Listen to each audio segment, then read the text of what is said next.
I believe this is yours, Sergeant. That Viper. Who? Who are you? The sergeant handed her a mop, then froze when her sleeve dropped and revealed the black Viper tattoo. The mop hit the hangar floor with a wet slap as Master Sergeant Jake Riggs tossed it toward the quiet woman in coveralls who'd been standing by the tool rack for 20 minutes. "Make yourself useful while we handle the real work," he barked, dismissing Dr. Aerys Morgan as just another civilian contractor sent to clean up after military precision. What Riggs couldn't see beneath her loose sleeves was the coiled black Viper tattoo that marked her as one of the Pentagon's most classified assets, a ghost engineer whose security clearance exceeded his own by 7 levels. The weapons cage had been locked down for 6 hours, its million-dollar contents trapped behind security protocols that had the entire base's tech team stumped.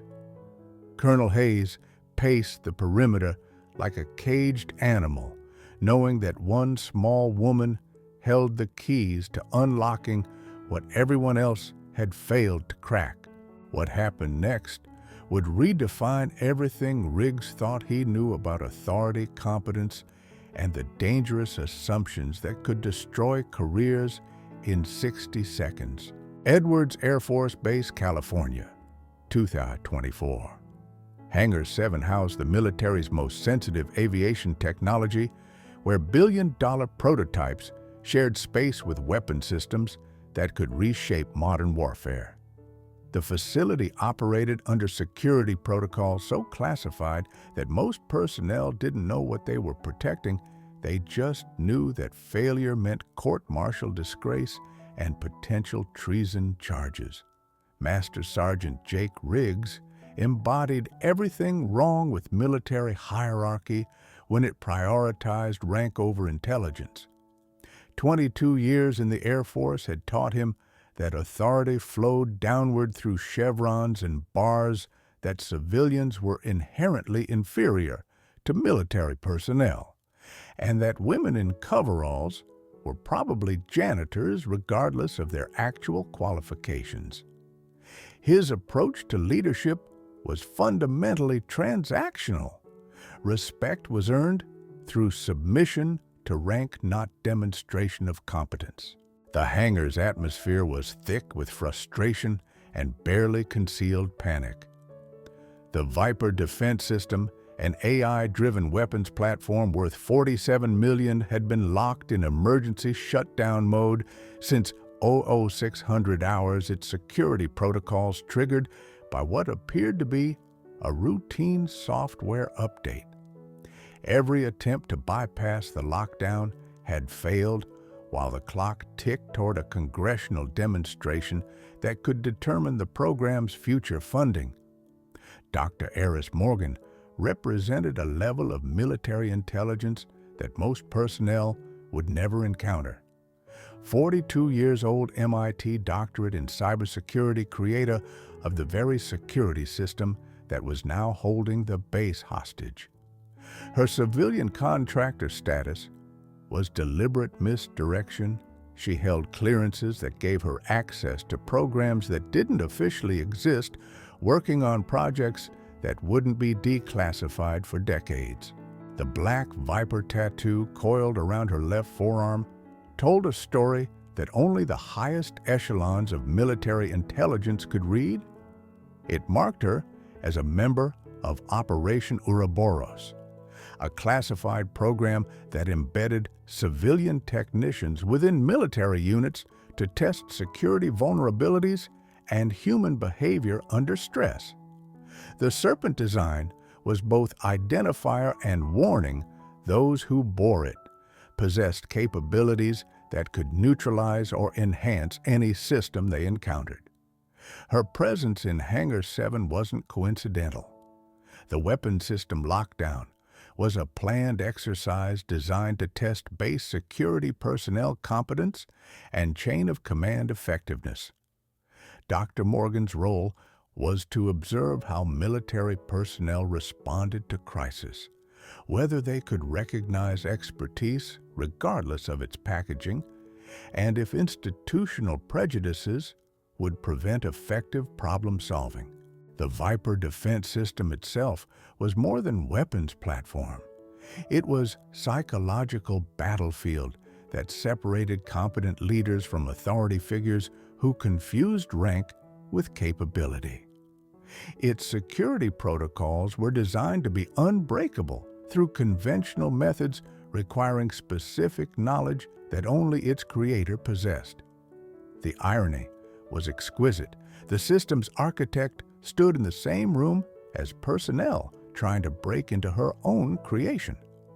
Colonel Patricia Hayes understood the exercise's true parameters, her role as evaluator rather than participant. A 30-year veteran with experience in both conventional warfare and intelligence operations, she recognized Dr. Morgan immediately, but was constrained by operational security requirements. Her job was to observe how personnel interacted with unrecognized expertise, whether military culture could adapt to unconventional solutions.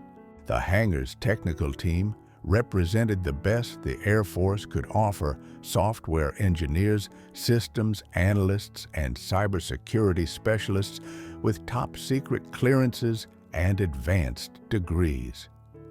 Their failure to penetrate the locked system wasn't due to incompetence, but to the fundamental design philosophy that security through obscurity was less effective than security through impossibility. The system was unbreakable because it required creator-level access that no amount of technical skill could replicate. The gender dynamics were particularly relevant to the exercise's objectives. Military culture had evolved to include women in technical roles, but unconscious biases still influenced how personnel assessed competence based on appearance, demeanor, and apparent rank. Dr. Morgan's deliberate presentation as a quiet civilian in work clothes was designed to trigger exactly the kind of dismissive treatment that Riggs displayed. The crisis began at 0600 hours, when the Viper defense system's artificial intelligence detected what it interpreted as unauthorized access attempts. The lockdown was immediate, and comprehensive weapon systems, secured access panels sealed, and emergency protocols activated. The base's commanding officer had ordered the system operational by 1400 hours for a crucial demonstration to Congressional Budget Committee members, whose votes would determine the program's future. Riggs's initial response was textbook military efficiency applied to the wrong problem. He assembled his best technical personnel, established a command structure, and began systematic attempts to bypass the security lockdown. His approach was logical, hierarchical, and completely inadequate for a system designed to resist exactly this type of conventional assault. The technical team's efforts revealed the depth of their predicament. Every access attempt triggered additional security layers, each failure creating more complex obstacles. The system was learning from their attempts, adapting its defenses, and becoming progressively more difficult to penetrate. What had begun as a software glitch was evolving into an active adversary that anticipated their every move. Dr. Morgan's arrival was deliberately understated. She entered through the civilian contractor entrance wearing faded coveralls and carrying a small toolkit that looked more appropriate for basic maintenance than sophisticated cyber warfare. Her credentials identified her as Systems Maintenance Level 2, a classification that suggested routine technical support rather than advanced engineering capability. Riggs's dismissal of her presence was automatic and revealing. He saw a middle-aged woman in work clothes and made assumptions about her role, her capabilities, and her value to the operation. The mop was both practical assignment and symbolic gesture. Civilians were meant to clean up after military personnel accomplished the real work of national defense.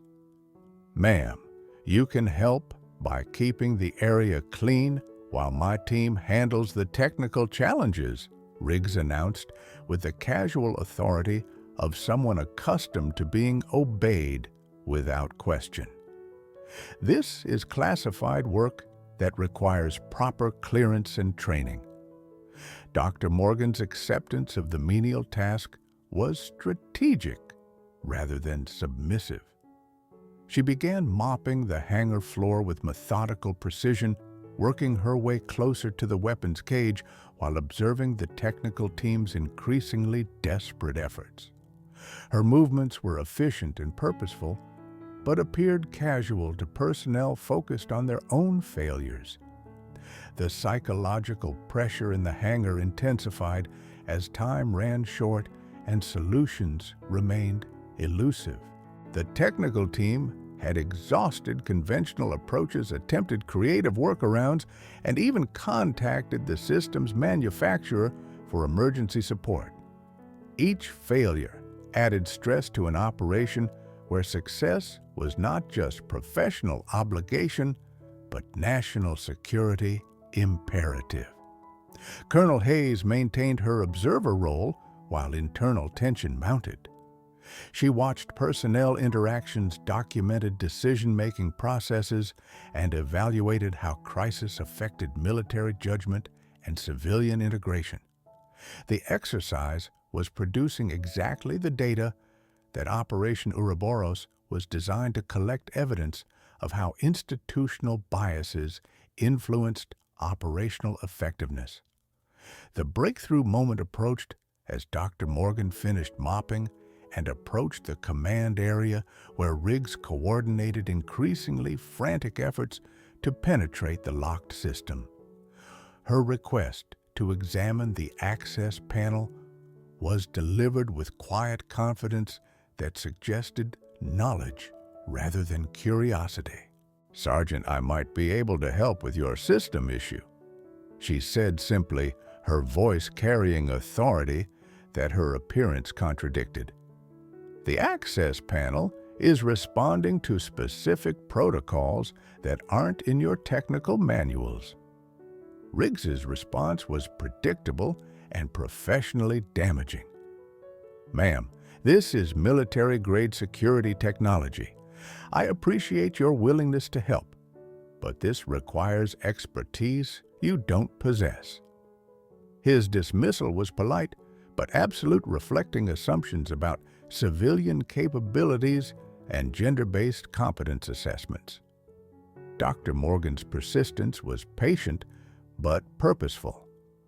"Sergeant, I understand you have concerns about my qualifications, but I've worked with similar systems before, and I might see something your team has missed."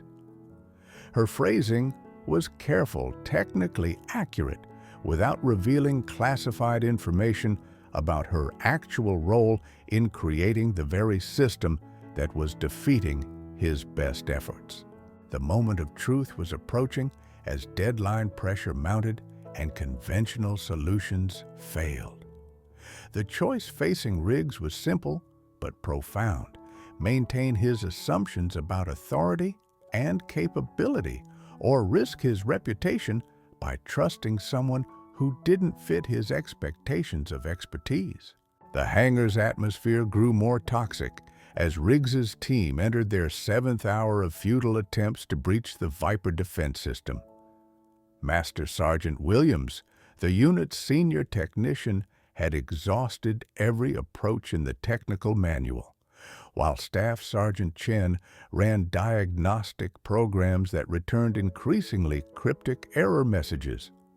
The weapons cage stood defiant, its steel barriers protecting millions of dollars in classified hardware, while congressional representatives traveled toward a demonstration that might never happen.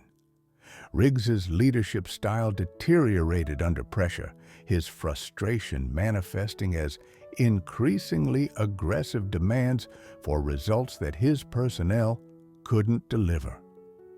"I don't want to hear about what won't work," he barked at his team. "Find me something that will.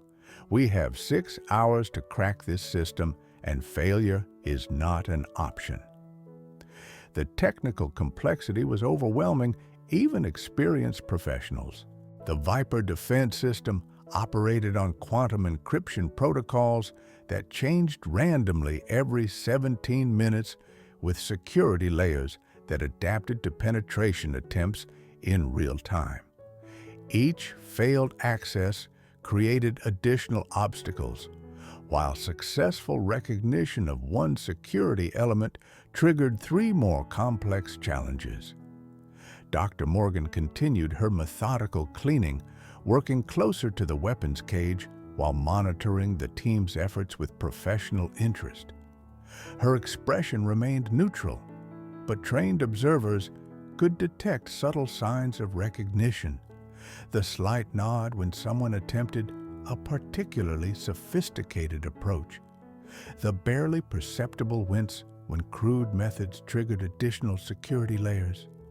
The escalation began when Lieutenant Colonel Sarah Martinez arrived from Pentagon intelligence, her presence adding political pressure to technical challenges.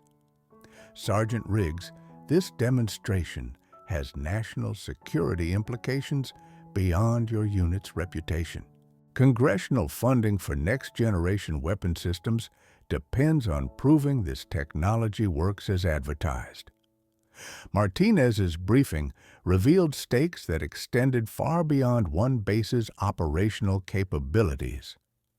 The Viper defense system represented the future of American military technology, with implications for global power balance and defense contractor relationships worth billions of dollars. Failure to demonstrate the system would strengthen congressional opponents who viewed such programs as wasteful spending on theoretical threats. The pressure on Riggs intensified when Base Commander Colonel Hayes arrived to assess the situation personally. Her evaluation was professional, but pointed, "Sergeant, your team has had 7 hours to resolve this lockdown. What's your current assessment of success probability?" Riggs's response revealed the depth of his desperation and the limitations of his approach. "Ma'am, we're dealing with security protocols that exceed standard military specifications. My team is working every angle, but this system is designed to resist exactly the type of penetration we're attempting." The admission was both accurate and damaging.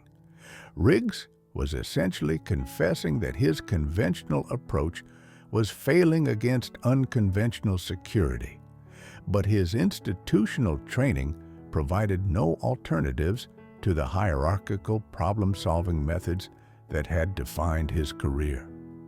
Dr. Morgan's intervention came at the moment when technical failure was becoming inevitable. Approaching the command area with cleaning supplies in hand, she spoke with quiet authority that cut through the chaos. "Sergeant, I've been observing your team's efforts. The system you're trying to penetrate uses adaptive protocols that learn from access attempts. You're essentially teaching it to resist your methods more effectively." The explanation was technically accurate and operationally devastating. Every attempt to crack the system had been counterproductive, creating a more sophisticated adversary that anticipated conventional approaches. The revelation suggested that success required fundamentally different thinking rather than more intensive application of failing methods. Riggs's reaction to her assessment was defensive and revealing.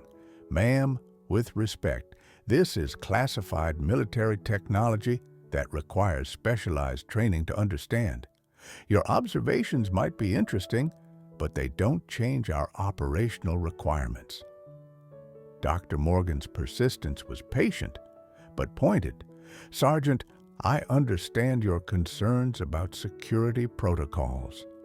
but I'm suggesting that your current approach is strengthening the very barriers you're trying to overcome.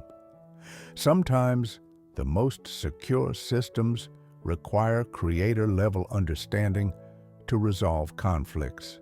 The phrase creator-level understanding was carefully chosen to hint at her actual role without violating security restrictions. Personnel with appropriate clearance would recognize the implication, while others would interpret it as theoretical knowledge rather than practical experience.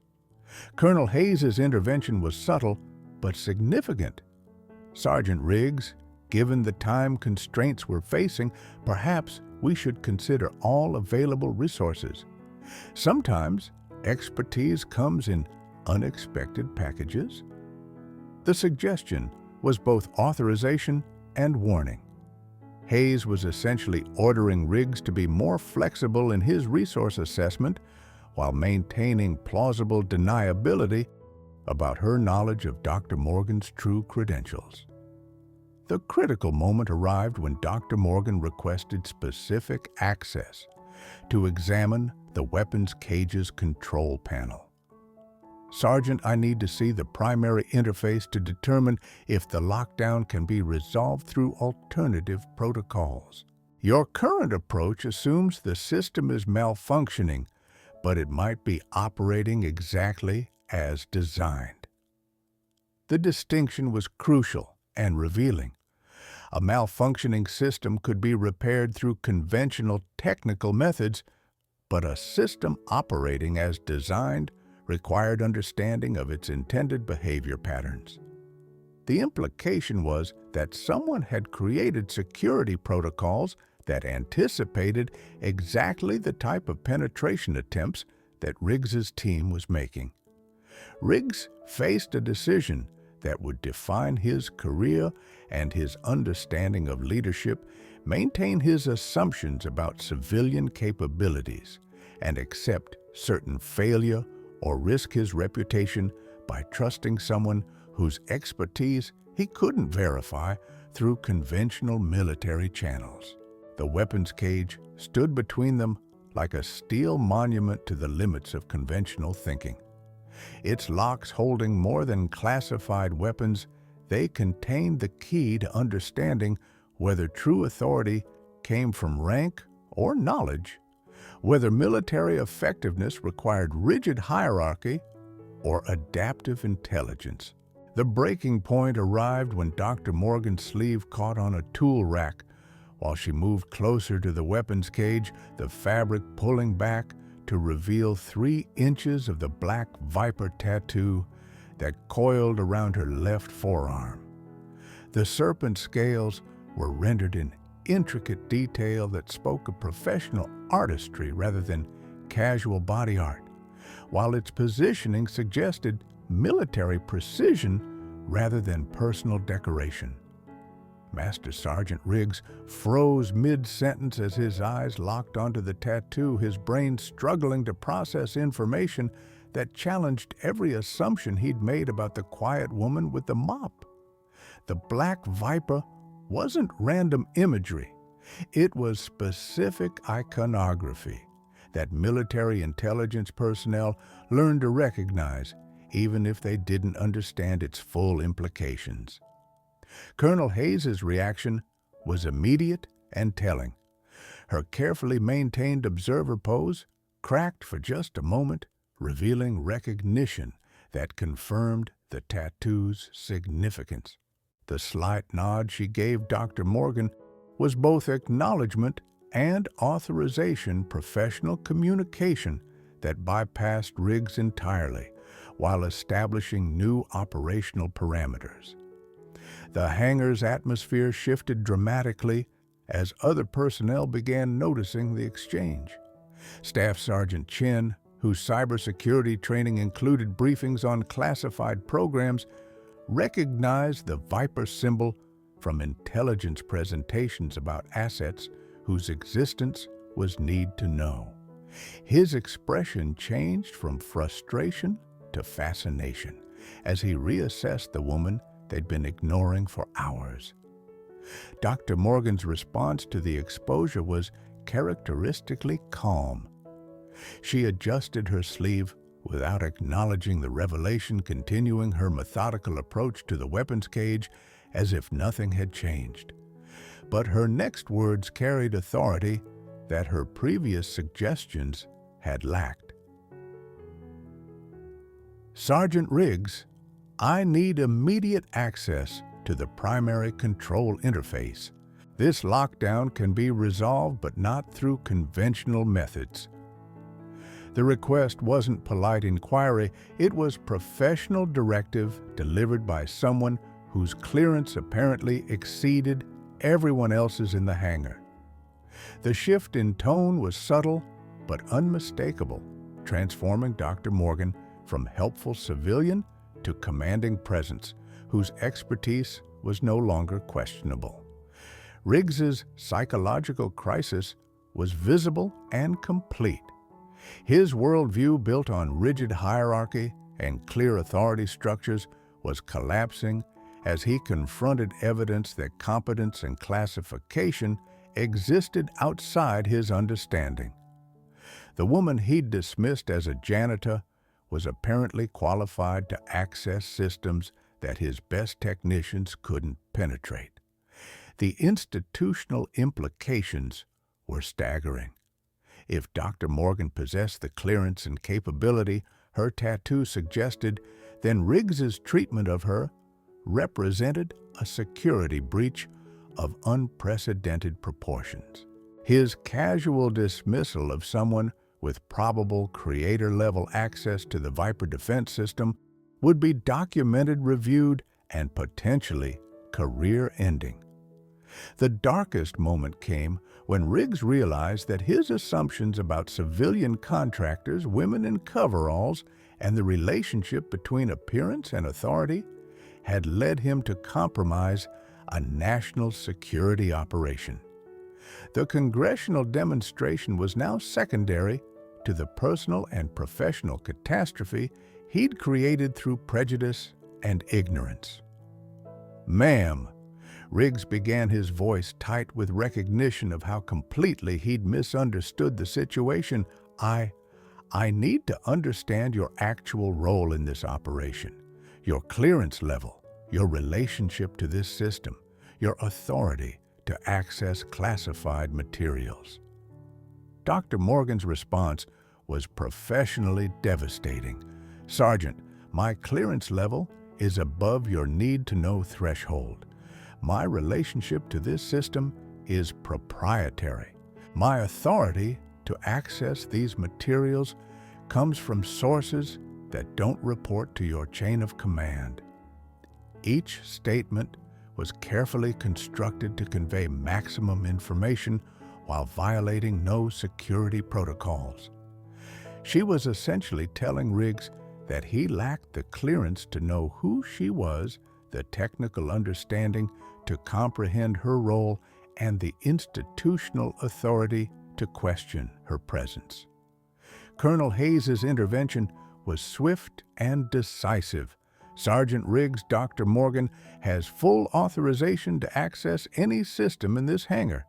Your cooperation is required for operational success and national security purposes."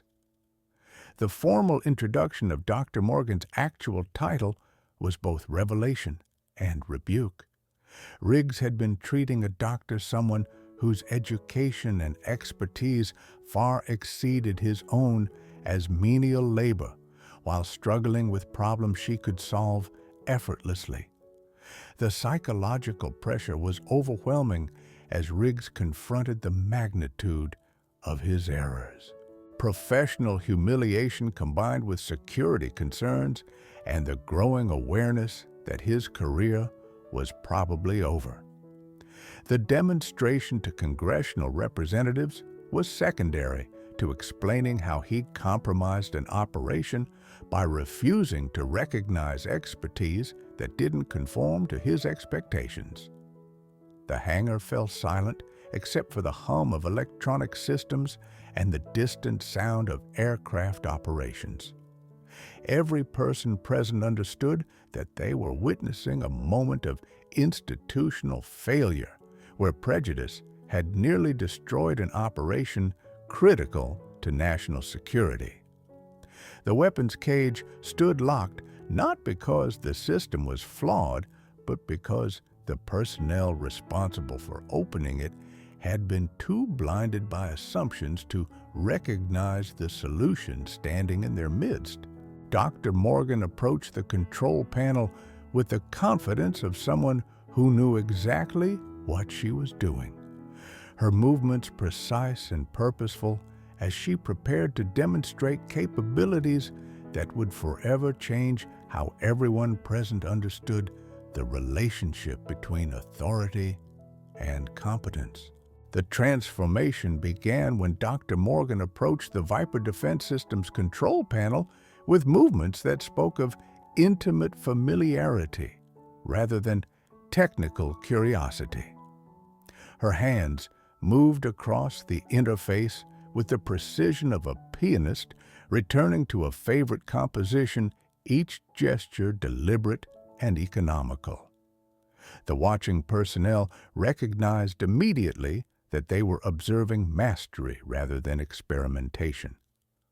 "The system isn't malfunctioning," Dr. Morgan announced, her voice carrying the authority of absolute knowledge. "It's operating exactly as designed." The lockdown protocols were triggered by penetration attempts that matched specific threat signatures. Every conventional access method you've tried has been interpreted as hostile action, causing the system to escalate its defensive posture. Her explanation reframed 7 hours of failure as successful system operation, transforming the technician's frustration into grudging admiration for security protocols that had performed flawlessly under pressure.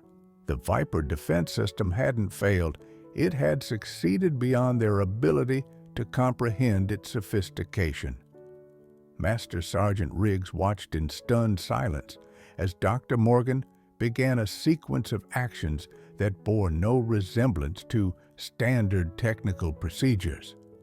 Instead of attempting to bypass the security interface, she was communicating with it through a series of taps, pauses, and pressure variations that resembled musical composition more than computer access.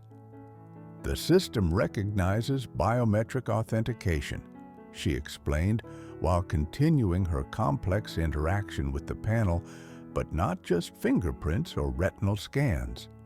"It reads muscle memory timing patterns and pressure signatures unique to its creator. The interface learns how I interact with it at the cellular level, creating authentication that can't be replicated or stolen." The watching personnel were witnessing technology that exceeded their understanding of security systems. Dr. Morgan wasn't just accessing the Viper defense system, she was having a conversation with artificial intelligence that recognized her as its progenitor and trusted her with absolute authority. The first lock disengaged with a soft click that sounded like surrender.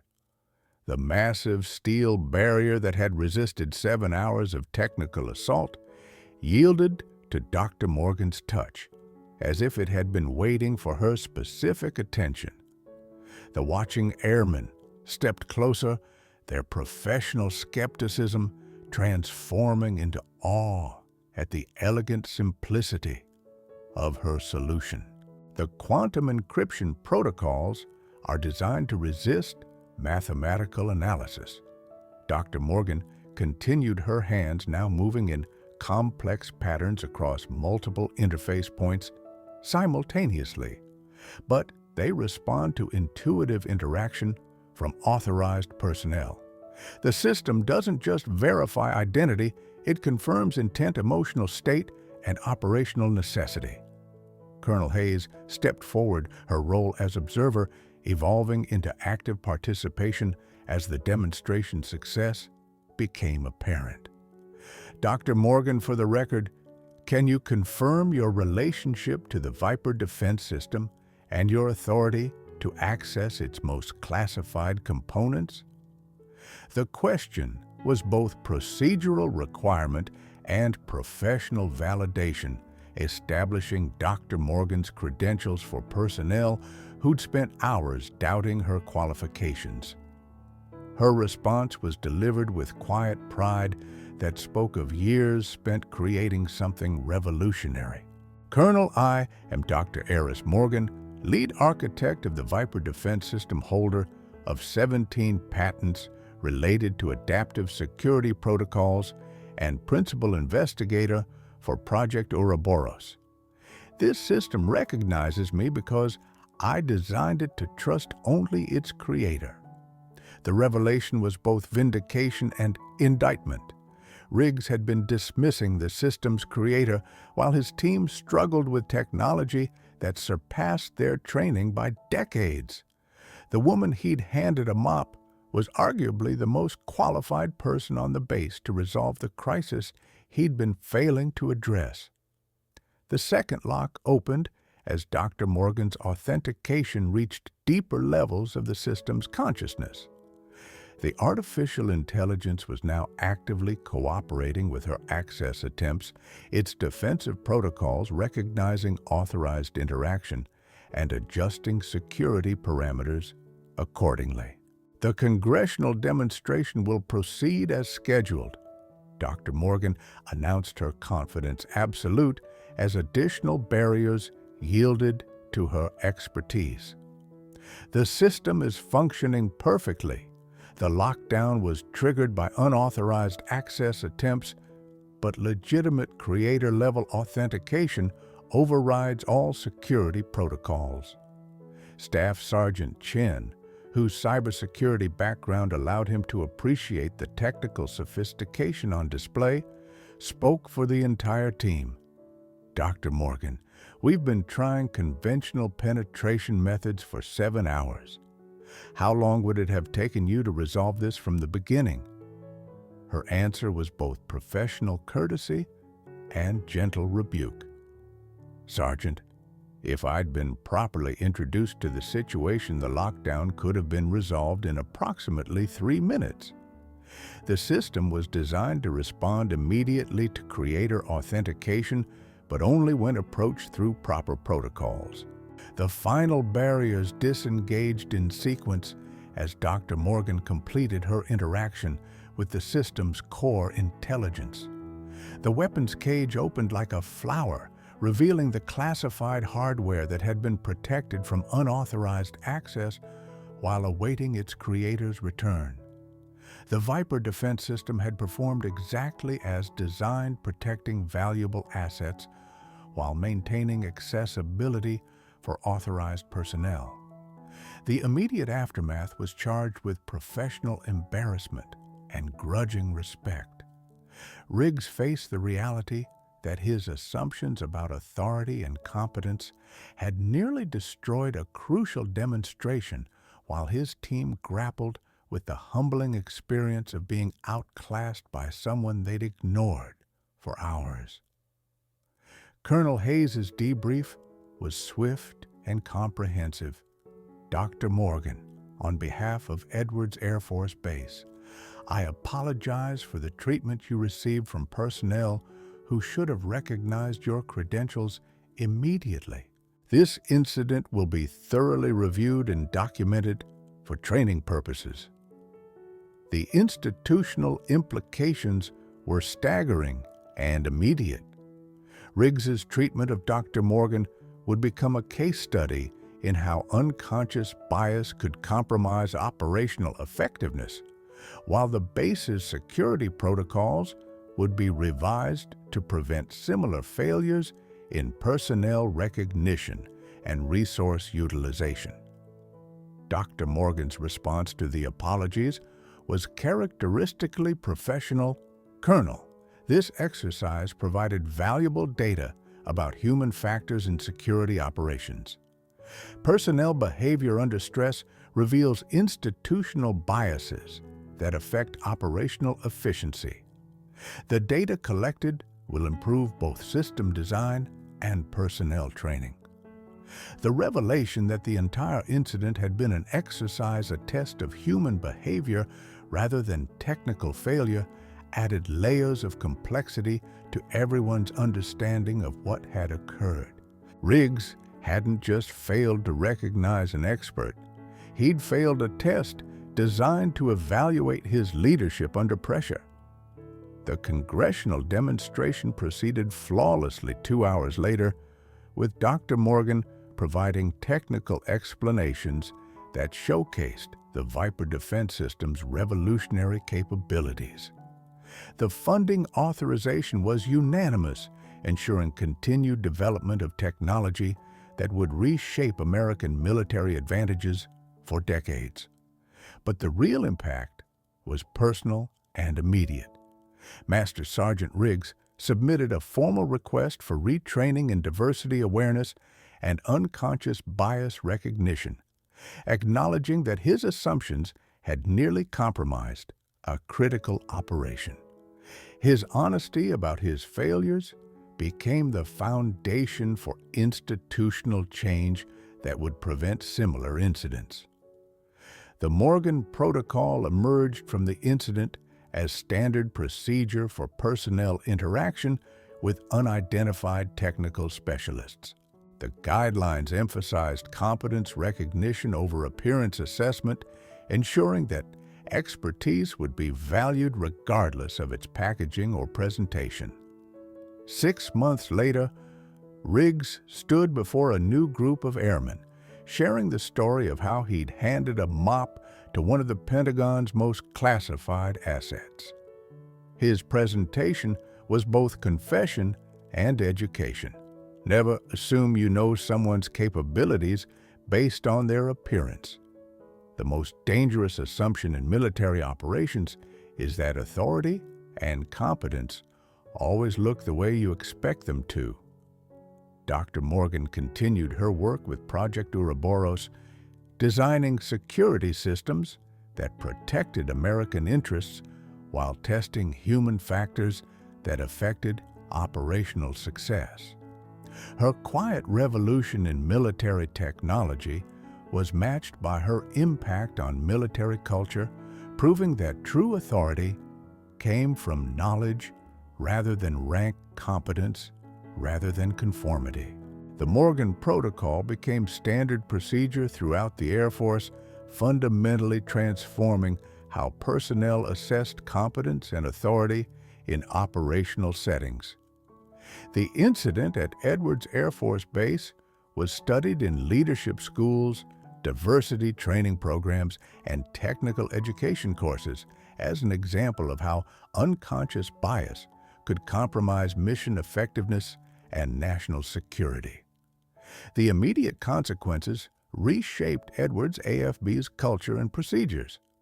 Mandatory training in recognizing expertise regardless of presentation became quarterly requirement for all personnel, while contractor orientation programs were revised to ensure proper identification and respect for technical specialists.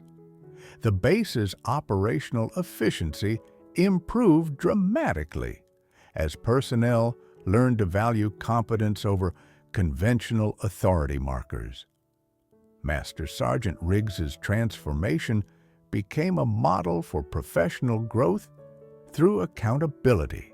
His willingness to acknowledge his failures and seek remedial training inspired similar honesty throughout the command structure.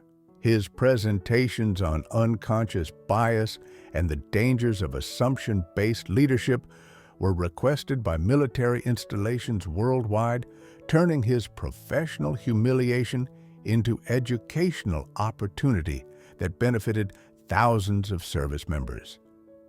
The Viper defense system's successful demonstration led to $2.7 billion in congressional funding for next-generation security technology, with Dr. Morgan's team expanding their research into adaptive AI systems that could protect critical infrastructure while maintaining accessibility for authorized users. The technology developed from her work became standard for protecting everything from nuclear facilities to financial networks. Dr. Morgan's influence extended far beyond technical innovation to encompass fundamental changes in how military organizations recognized and utilized civilian expertise. Her quiet revolution challenged institutional hierarchies that prioritized rank over knowledge, leading to policy changes that better integrated contractor specialists into military operations. The broader cultural impact resonated throughout American defense organizations as the story spread through official channels and professional networks. The image of a master sergeant handing a mop to the Pentagon's most classified technical asset became a powerful symbol of how prejudice and assumption could undermine operational effectiveness. Educational institutions incorporated the Morgan Protocol into curricula on leadership diversity and organizational behavior. Business schools used the case study to demonstrate how unconscious bias could damage corporate effectiveness, while military academies required cadets to analyze the incident as part of their leadership training. The long-term implications for Project Ouroboros were equally significant. The program's success in identifying human factors that affected security operations led to expanded funding and authority, with Dr. Morgan's team conducting similar exercises throughout the defense establishment. Their work revealed systematic biases that affected everything from personnel assignment to technology deployment. The technological legacy continued evolving as Dr. Morgan's adaptive security systems became standard for protecting classified facilities worldwide. Her innovations in biometric authentication and AI-driven threat assessment influenced civilian applications from banking to healthcare, demonstrating how military research could benefit broader society. The universal message resonated across all organizational contexts. Competence exists in unexpected forms. Authority derives from knowledge rather than position. And the most dangerous assumptions are those we never examine. The Morgan Protocol proved that recognizing expertise, regardless of its packaging, was essential for organizational success, while the cost of prejudice could be measured in compromised missions, damaged careers, and lost opportunities.